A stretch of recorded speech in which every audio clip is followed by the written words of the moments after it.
கதை 3. சாணக்கியரின் விளக்கு. ஒரு நாள் சாணக்கியர் இரவு நேரத்தில் அரசியல் விவகாரங்களை பார்த்து கொண்டிருந்தார். அரசின் செலவில் வாங்கிய விளக்கு எரிந்து கொண்டிருந்தது. அப்போது அவரது நண்பர் ஒருவர் தனிப்பட்ட விஷயமாக பேச வந்தார். சாணக்கியர் உடனே அந்த அரசின் விளக்கை அணைத்துவிட்டு தனது சொந்த எண்ணெய் விளக்கை ஏற்றினார். நண்பர் கேட்டார், ஏன் எப்படி? சாணக்கியர் சொன்னார், அரசின் வேலை பேசும்போது அரசின் விளக்கு, தனிப்பட்ட விஷயத்துக்கு என் சொந்த விளக்கு.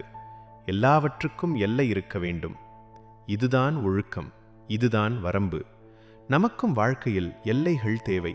அதை நிர்ணயிக்க உதவும் வார்த்தை இல்லை. உன் இலக்கை காப்பாற்று.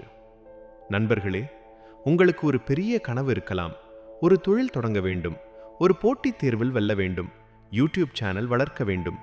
ஆனால் நீங்கள் தினமும் தேவையில்லாத சந்திப்புகள், பயனில்லாத பேச்சுகள், சமூக ஊடகங்களில் நேர விரயம், மற்றவர்களின் சின்ன சின்ன கோரிக்கைகள், இவைகளுக்கு ஆம் சொல்லிக்கொண்டே இருந்தால் உங்கள் கனவு எப்படி நனவாகும்?